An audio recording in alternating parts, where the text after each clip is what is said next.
Salut à toutes et à toutes. Alors j'avais déjà fait une vidéo un peu plus fournie, je vous invite à la regarder. Là c'est juste un peu pour voir s'il y a eu des actualités à jour. Harry Potter, non. Retirer le nom de J.K. Rowling sur les livres n'est pas illégal selon un expert. Alors là voilà, hein, l'artiste Laure Flob a récemment beaucoup fait parler parce que voilà. Yeah. Bon. La personne en question revend des livres Harry Potter sans mention de J.K. Rowling. Un parti pris qui en a offusqué plus d'un, appelant une action judiciaire mais qui ne tomberait pas sous le coup de la loi. Alors pourquoi? Alors moi ma théorie, parce que moi j'avais dit dans la vidéo que j'étais pas juriste ou quoi, mais je disais que la personne elle achète le livre. Après la personne, vu que tu as acheté le livre, ça va dans les poches de l'auteur aussi.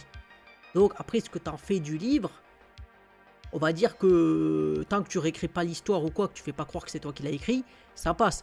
Là, c'est juste, à la limite, si tu mets une mention, cette personne est infréquentable, cette personne est inadmissible. Et si tu tapes Harry Potter, tu auras bien J.K. Rowling, à part s'il y a le niveau ultime où tu vires carrément la personne de l'histoire. Mais ça, c'est une autre histoire. Donc là, ils disent, voilà, pour les vendre 150 €, vous en doutez, cette action fait suite aux propos transphobes, aux actions transphobes. Parce qu'elle avait dit quoi? Je sais pas ce qu'elle avait dit, c'est un truc du style, ah, mais les personnes qui ont des règles, c'est des phobes. Donc des personnes qui sont trans, elles se sont senties vexées. Bon après c'est bientôt si t'as pas de bras et que les gens ils disent ah mais les humains ont deux bras. Bon et des fois il y a un délire mais ça on pourrait faire une vidéo sur le sujet complète sur ça. Mais en tout cas c'est que cette initiative a fait réagir de tous les côtés. Pour certains c'est comme pisser dans un violon.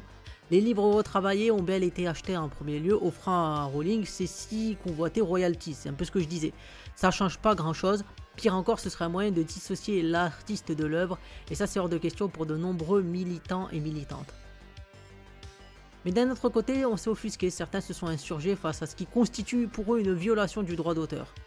Quelques juristes en herbe, bon ça veut dire en herbe un peu le côté méprisant, moquant, on va dire, voilà c'est des juristes en herbe, c'est-à-dire c'est comme le coureur du dimanche, c'est-à-dire quand tu mets en herbe ou dimanche, c'est-à-dire que tu n'accordes aucun crédit à la valeur qui est faite, mais voilà.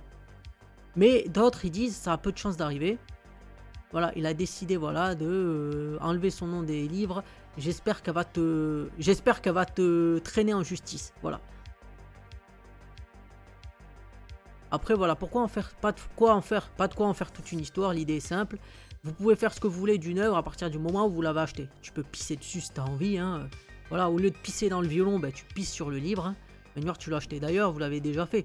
Des livres, voilà, vous l'avez déjà fait, vous l'avez déjà vu. À la vente, des livres redécorés, retravaillés ou encore des pages prêtes à afficher. Et au final, c'est exactement ce qu'elle fait. En termes juridiques, cette réappropriation relève de la doctrine de la première vente. Nous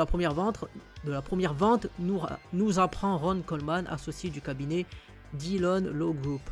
Concept clé du droit d'auteur américain, il permet la revente de produits déjà achetés en l'état ou modifiés. Selon lui, le travail de Laure répond à cette doctrine et n'est donc pas attaquable, du moins sur le sol américain. Certes, il existe des limites à cette doctrine, notamment en ce qui concerne les travaux dérivés.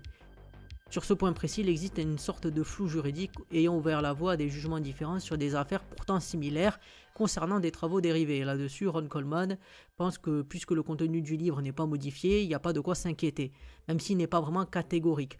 Alors moi j'avais dit, est-ce que dans les premières pages du livre, tu as son nom aussi? Voilà, c'est une question aussi. En tout cas, tu gardes le nom Harry Potter, donc je veux dire que n'importe qui va taper Harry Potter et en 30 secondes, il devrait trouver que c'est J.K. Rowling qui écrit le livre. Donc la personne ne fait pas croire que c'est elle qui l'achète. Hein. Surtout que Laure est canadien, dans son pays, cette doctrine a déjà été validée, mais n'est pas clairement inscrite dans la loi, donc le flou est permis. Nous ne sommes donc pas à l'abri de voir J.K. Rowling se lancer dans un combat juridique contre cet artiste engagé. Surtout que l'autrice n'est pas franchement étrangère à ce genre d'action.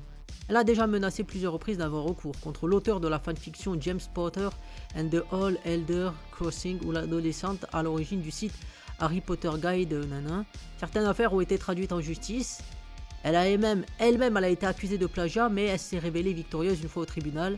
Ajoutez ça le malin plaisir que l'autrice prend à provoquer les militants et militantes trans, et vous obtenez de bonnes raisons de penser que la justice pourrait s'emparer de cette histoire malgré les dires de M. Coleman. Affaire à suivre donc.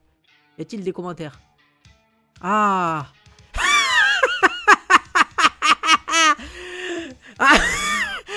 Ah putain, ah oui, quel traumatisme incommensurable de voir le nom de J.K. Rowling. Il appelle celle dont on ne doit pas prononcer le nom. Il devrait faire une édition Voldemort. Voldemort à l'école des sorciers. Non, parce que c'est pas Harry Potter. By Voldemort. Ah, ce serait drôle. C'est n'importe quoi. Bon, voilà, voilà, vous voyez le truc, quoi. Vous voyez le truc, clairement. Bon, on verra comment ça se passe. Moi, personnellement, comme je le dis, la personne modifie. Et elle fait pas croire que c'est elle, donc je ne vois pas pourquoi ça serait enlevé. Pourquoi il y aurait un procès ou quelque que ce soit. Tu peux ne pas aimer le militantisme ou quoi, mais fort est de constater que sur les faits, tu peux ne pas aimer, mais il faut reconnaître que, à mes yeux, et je ne suis pas avocat, je le répète, et je fais peut-être partie du juriste en herbe, sauf que moi, le juriste en herbe, je dis que, et si alors c'est ça, alors ça veut dire que le fait de déchirer la couverture et de le revendre en écrivant PIS, ce serait illégal. Voilà, si tu vendais un bouquin avec enlever les deux couvertures, tu pourrais le revendre. Donc après tout, si t'en mets une, tu pourrais le revendre aussi. En tout cas, c'est mon avis. J'arrête la vidéo ici. Si vous l'avez aimé ou pas aimé d'ailleurs, quelque part, pensez à vous abonner, à commenter, à liker, à disliker, à me dire pourquoi. Et si vous voulez vous défouler, parce que vous avez envie, vous avez été rageux, vous avez passé une mauvaise journée, vous voulez dislike, faites-le. Et quelque part, je vous dirai gentiment d'aller vous faire en papayouter. C'était Moedra, moi je vous dis salut et à plus pour une prochaine vidéo.